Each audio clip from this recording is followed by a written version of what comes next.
இந்தியாவின் மான்செஸ்டர் என்று அழைக்கப்படக்கூடிய பகுதி எது? இந்த பகுதி ஃபுல்லா கரிசல் மண் பகுதி. அதனால கரிசல் மண் கேட்டாலும் இங்கே தான் குடிக்கணும். பருத்தி அதிகமாக கிடைக்கிற இடம்னாலும் இங்கே தான் குடிக்கணும். ஏன்னா கரிசல் மண்ணில் தான் பருத்தி விளையும். பருத்தி அதிகமாக விளைஞ்சா அந்த பஞ்சை வச்சு என்ன செய்வாங்க? பல தொழிற்சாலைகளை உருவாக்கியிருப்பாங்க. அதனால தான் இந்த பகுதி என்னன்னு சொல்றோம்? இந்தியாவின் மான்செஸ்டர். இதே மாதிரி ஒரு பகுதி நம்ம தமிழ்நாட்டில் கோயம்புத்தூர் பகுதியில் இருக்கு. இந்த கோயம்புத்தூர் பகுதியில் பருத்தி நெசவாளிகள் அதிகமாக இருக்கிறதுனால தான் அதை என்னன்னு சொல்றோம்? தென்னிந்தியாவின் மான்செஸ்டர் அப்படின்னு சொல்றோம். சணல்னா அதுக்கு அப்படியே ஆப்போசிட்ல மேற்கு வங்க பகுதி போடும். மேற்கு வங்காளம் சொன்னா கிழக்கு வங்காளம் ஒன்று இருக்கணும்ல. 1905 பார்ட்டிஷன் ஆஃப் பெங்கால், வங்க பிரிவினை படிச்சீங்களா? அது மூலமாக தான் கிழக்கு வங்காளம் மேற்கு வங்காளம்னு உருவாச்சு. 1905 உருவானதை இன்னைக்கு வரைக்கும் பயன்படுத்திக்கிட்டு இன்னைக்கு மேற்கு வங்காளம்னு இதை சொல்லிட்டு இருக்காரு. கிழக்கு வங்காளம் தான் என்ன மாறிடுச்சு? பங்களாதேஷா மாறிடுச்சு. ஆனாலும் இன்னைக்கு நம்ம எதை சொல்லிட்டு இருக்கோம்? மேற்கு வங்காளம் தான் சொல்லிட்டு இருக்கோம். இந்த இடத்துல தான் சதுப்பு நில காடுகள் இருக்கு. அல்லது இன்னொரு பேர் என்னன்னா சுந்தரவன காடுகள் அல்லது மாங்குரோவ் காடுகள். என்னது? மாங்குரோவ் காடுகள். இந்த மூன்று கேட்டாலுமே இந்த ஒரு இடத்த குடிச்சிடும். இந்த இடத்துல அதிகமாக உற்பத்தி ஆகக்கூடிய பயிர் எது? சணல். சணலுக்கு இன்னொரு பேர் என்ன தெரியுமா? வெறி விட்றாரு. தங்க இலை பயிர் எது? சணல்.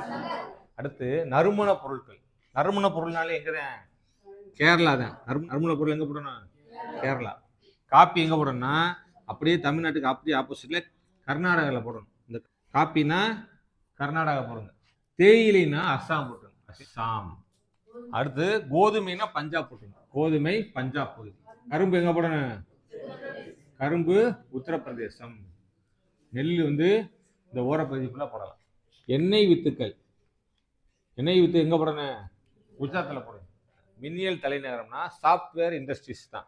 சாஃப்ட்வேர் துறைக்கு தான் மின்னியல் அப்படின்னு பேர். சென்னைக்கு நேராக நடுவில் வச்சா மங்களூர். மங்களூருக்கு நேராக எங்கிட்ட கீழே சைடில் வச்சுட்டீங்கன்னா இது என்னது? பெங்களூர். பெங்களூர் பேர் என்னது? மின்னியல் தலைநகரம் பெங்களூர். அடுத்து சென்னை என்னது? ஆசியாவின் யாராவது ஒருத்தன் அப்படின்னா என்ன சார் யாராவது கேட்டீங்களா? இந்த ஆசியா பகுதியிலேயே அதிகமாக வாகனங்கள் உற்பத்தி செய்யக்கூடிய ஒரு பகுதி என்ன? சென்னை தான். அதனால ஆசியாவின் டெட்ராய்ட் எது? சென்னை. மக்கள் தொகை அடர்த்தி வேற, மக்கள் தொகை அதிகம் வேற. ரெண்டுக்கும் வித்தியாசம் இருக்கு, பார்த்துக்கங்க. மக்கள் தொகை மட்டும் கேட்டாங்கன்னா மக்கள் தொகை அதிகம் உள்ள மாநிலம்னா உத்தரப்பிரதேசம். மக்கள் தொகை அடர்த்தி அதிகம் மிகுந்த மாநிலம் பீகார். மக்கள் தொகை குறைந்த மாநிலம் அப்படின்னா அருணாச்சல பிரதேசம். அதிக கல்வி அறிவு பெற்ற மாநிலம்னா கேரளா. குறைந்த கல்வி அறிவு பெற்ற மாநிலம்னா பீகார். சரியா?